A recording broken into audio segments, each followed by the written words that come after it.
আসসালামু আলাইকুম, সবাই কেমন আছেন? আমি আলহামদুলিল্লাহ আপনাদের দোয়ায় ভালো আছি। যে যেখানে আছেন সবাই ভালো এবং সুস্থ আছেন। দূরে কাছে দেশের বাহিরে যারা আছেন সবাই ভালো আছেন। সুন্দর একটি দিন আমরা আসলে উপভোগ করলাম। শবে বরাতের রাত গেল কালকে ভালো লাগছে দিনটি। এতটাই ব্যস্ত ছিলাম, সারাদিন খুবই ব্যস্ততার উপরে দিয়ে গেছি। তো আপনাদের সাথে কোনো ব্লগ ভিডিও কোনো কিছুই শেয়ার করতে পারিনি, তার জন্য আজকে চলে আসলাম ছোট্ট করে একটা ব্লগ শেয়ার করার জন্য। আসলে কালকের দিনে কি কি করলাম, কোথায় গিয়েছিলাম, ছোট্ট একটা ইনভাইট ছিল, সেখানে ঘুরতে গিয়েছিলাম। কি কি করছি অবশ্যই আপনাদের সাথে শেয়ার করব, তবে এখনও ভিডিও ছবি কিছুই আমার হাতে পৌঁছেনি, তার জন্য আপনাদের সাথে ভিডিওগুলো দেখাতে পারলাম না, শুধু রান্নার ভিডিওই দেখাইলাম।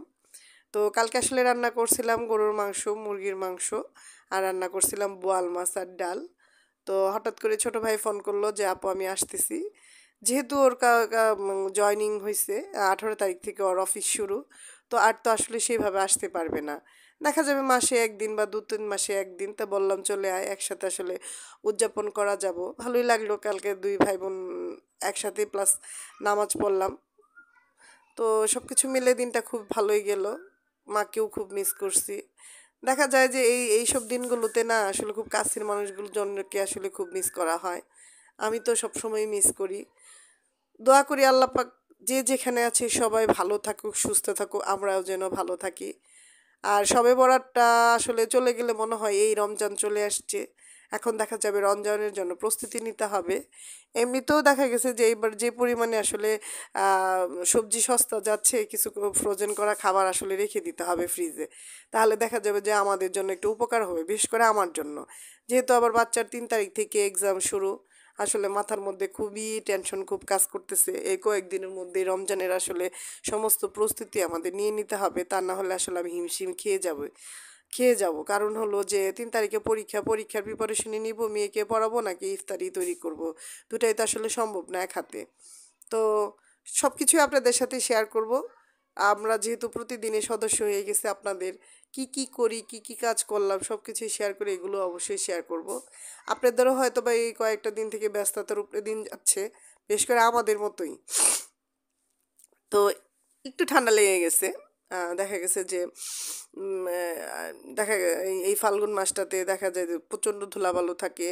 আর কোথাও বের হইলে তো একদম মানে খালি ধুলাবালু, সাদা সাদা সাদা সাদা। আমি কালকে ঘুরতে বের হয়ে একদম আমার নাক কান সবই বন্ধ হয়ে গেছে। ঠান্ডায় আসলে নিঃশ্বাস নিতে খুব কষ্ট হয়ে যাচ্ছে। আর আপনারা কেমন আছেন সবাই? তারপর আপনাদের দিনকাল সবার কেমন চলতেছে অবশ্যই শেয়ার করবেন। আপনাদেরকে অসংখ্য অসংখ্য ধন্যবাদ সুন্দর সুন্দর কমেন্ট করার জন্য। যদি আমার ভিডিওটি ভালো লেগে থাকে অবশ্যই আমার চ্যানেলটি সাবস্ক্রাইব করে দিবেন, আমাদের পাশে থাকবেন, বেল বাটনটি ক্লিক করে রাখবেন। ভিডিও যাওয়া মাত্র আপনারা ভিডিওগুলো দেখতে পারবেন আর কমেন্ট করতে পারেন। আপনাদের কমেন্ট আমাদেরকে অনেক ভালো লাগে, বিশেষ করে আমাকে। আর আপনারা এত সুন্দর সুন্দর কমেন্ট করেন, আমি কিন্তু আপু আসলে কমেন্ট তেমন একটা করতে পারি না, অল্প দু একটা কথা মানে লিখতে পারি। তো আপনাদের অনেকেরই ভিডিও দেখলাম, খুব ভালো লাগলো। সবার ভিডিও আসলে দেখতে পারতাছি না, তার জন্য সরি। সবার ভিডিও দেখি আমি প্রতিদিন, আর আমি যখনই ভিডিও দেখি কারো, সম্পূর্ণ ভিডিও দেখি, আমি কখনো অর্ধেক অর্ধেক ভিডিও দেখি না। আপনারাও চেষ্টা করবেন যারই ভিডিও দেখবেন সম্পূর্ণ ভিডিও দেখবেন। যার ভিডিও দেখতেছেন তার যদি একটু উপকার হয় আমাদের ধারা, এই আর কিছু না। সবাই ভালো থাকবেন, সুস্থ থাকবেন, আমাদের জন্য দোয়া করবেন। যে যেখানে আছেন সবাই ভালো থাকেন।